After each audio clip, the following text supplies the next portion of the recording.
Kristan ay ngay lúc na he palaw vingam sa pangin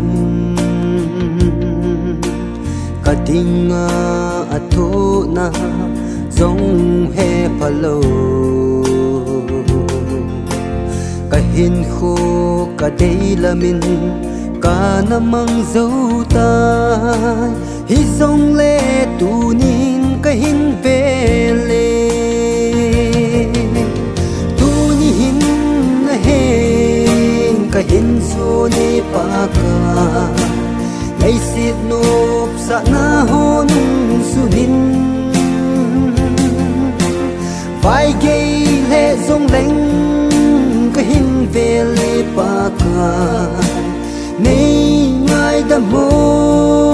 nay ngay đam mô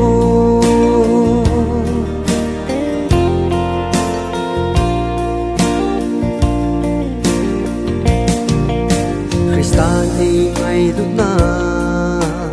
he na san hello ka kisay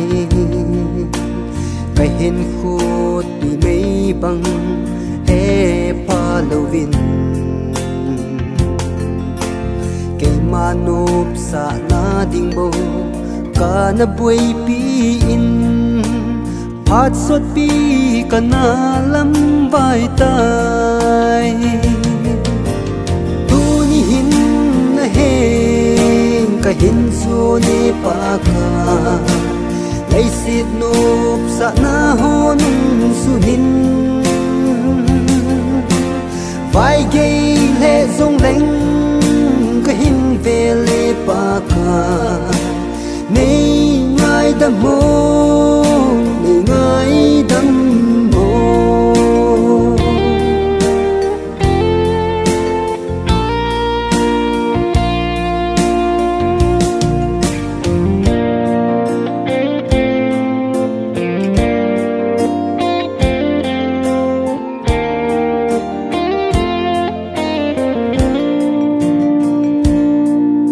son sit thinh lâu u min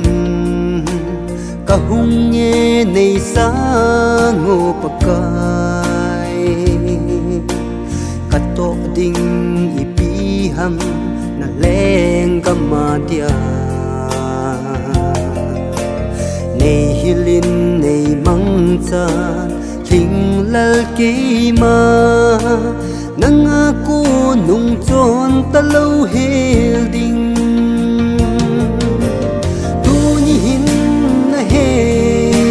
kahin so ni paka ngay sit nop sa nahon sunin vai